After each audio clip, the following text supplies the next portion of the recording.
All right, somebody owes the world an explanation. The biggest football tournament on the planet kicks off, and the underdogs walk in and rob the place. A country of barely 500,000 people stared down one of the best teams alive and flat out refused to lose. Australia jumped a European side that was supposed to brush them aside like nothing. Brazil, five-time champions, all that swagger, got pegged back to a draw and looked relieved just to survive it. And the so-called giants? Half of them couldn't win if you spotted them a goal and pointed at the net. One single day handed us more draws than any day at a World Cup in almost 70 years. Do you think the favorites forgot how this works? Or they are about to have to work harder? Let me walk you through exactly how the first week of this World Cup cracked wide open, game by game, shock by shock. On Monday, 15th, 4 games on the schedule, and every single one of them ended dead level. 4 draws in a day. You have to go all the way back to 1958 to find a World Cup day where that many matches flat out refused to pick a winner. And that stat alone tells you something weird was in the air. The one everybody's still talking about is Cape Verde against Spain. Let me set the scene. Spain walked in as one of the 2 favorites to win the whole thing. European champions, stacked. The kind of side that's supposed to brush aside a country making its first ever World Cup appearance. And Cape Verde, sit with this for a second, is a tiny chain of islands out in the Atlantic with barely 500,000 people on it. 500,000. That's a mid-sized town qualifying for the World Cup and then looking the European champions dead in the eye and going, not today.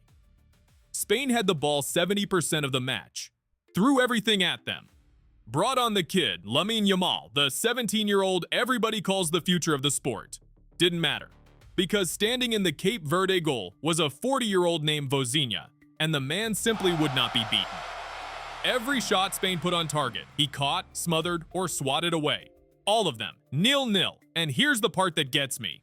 His mother couldn't even afford the visa fee to fly out and watch him, so they waived it. She's coming to see her son play in the next one. You can plan a lot of things in football. You cannot plan that. And this wasn't a fluke. This was the whole flavor of the week. The favorites kept showing up, kept dominating, and kept walking off with nothing. Take Switzerland against Qatar. The Swiss ran that game from start to finish. Embolo put them ahead early from the penalty spot. They kept knocking on the door, kept pressing, and then, deep into it, Qatar's Kuki pops up out of nowhere and levels it. 1-1. All that control, and Qatar strolls off with a point they had no business taking. Then, Belgium, one of the most gifted squads on the planet, gets pegged back by Egypt. 1-1. Iran and New Zealand go toe-to-toe and finish 2-2. Same story on a loop. And this, right here, is exactly why we fall for this sport in the first place. This is the whole reason the World Cup is the greatest show going. Because the script gets torn up. The names on the back of the shirt stop meaning anything. Some keeper from an island you had to look up on a map holds off the European champions, and for 90 minutes the entire hierarchy of football just falls apart. That unpredictability isn't a bug. It's the entire point. It's the reason you can't look away. Now, the giants, the really big ones, because they slipped too. Brazil, 5-time world champions, the most decorated team in the history of the game, opened up against Morocco. And Morocco struck first. Saibari put them in front, and for a stretch there, the Brazilians looked genuinely rattled. Vinicius Jr. eventually dragged them level, and they clung on for the draw, but let's be honest, Brazil did not look like Brazil. They looked like a team still trying to figure out who they are. And it didn't help that Neymar, their headline act, hasn't kicked a single ball yet. Calf. He watched the whole thing from the side. Brazil escaped with a point and a pile of question marks. And then there's Portugal. This one's a little personal, so I'll just say it. Cristiano Ronaldo, 41 years old, walks out for his 6th World Cup against DR Congo, a team back at this tournament for the first time since 1974, when the country was still called Zaire. Portugal scored early through João Neves, looked comfy. And then, in stoppage time, Yoane Wissa climbs above everyone and heads in the first World Cup goal in Congo's entire history. 1-1. And Ronaldo? Quiet. On the edges of it. Got one real sniff late and dragged it wide. Spent more energy in the referee's ear than he did testing the keeper. I'm not going to sit here and pretend that didn't put a little smile on my face. We'll get to the other guy in a minute. So that's your snapshot after week 1. Favorites hogging the ball and drawing. Minnows defending like the house is on fire and walking off with points. A keeper from a 500,000-person island turning into a national hero overnight. The whole pecking order flipped clean upside down. But here's the twist. Because not everybody got the memo. While half the favorites were busy tripping over their own feet, a handful of guys looked at the chaos around them and went, "No, not me." And nobody made that statement louder than Lionel Messi. Same weekend, Ronaldo was wandering around looking lost. Messi walked out against Algeria and scored 3. A hat trick. Argentina 3, Algeria nothing. 38 years old, supposedly past it, supposedly there for the farewell tour and a nice round of applause. And the man drops a hat trick like it's a Tuesday kickabout. I told you we'd get back to him. You've got two legends, the same chapter of the same story, both staring down the end of their careers. Both on the biggest stage there is. One of them disappeared. The other one signed his name across the whole week. I know which side I'm on, and I'm not going to apologize for it. He wasn't the only one who showed up, though.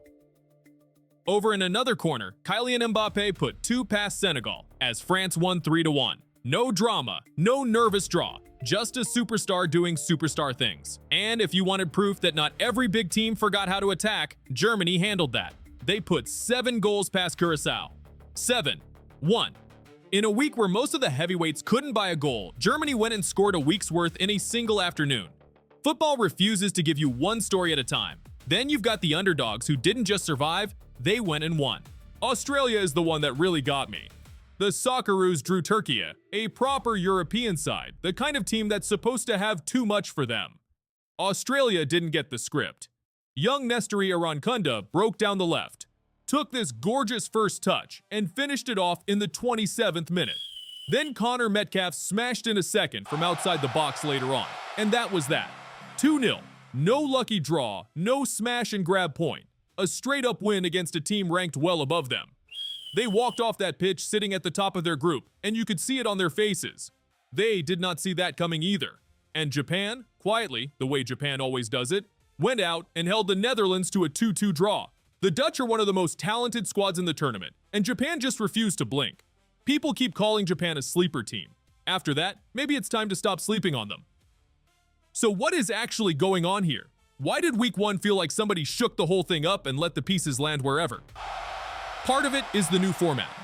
This World Cup blew the doors open. 48 teams now, more than ever before.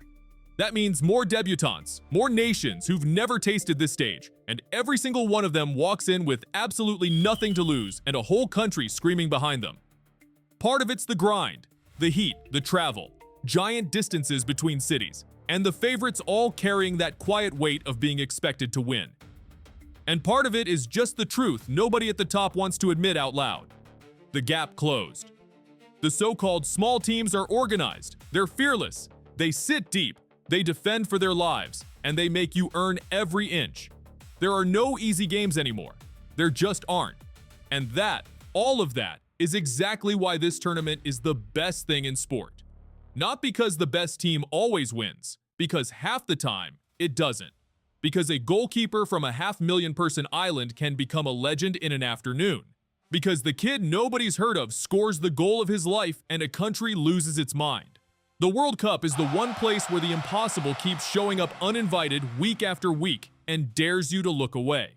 So let's go back to where we started. The first week didn't break the World Cup because the big teams suddenly got bad. It broke because the floor came up to meet the ceiling.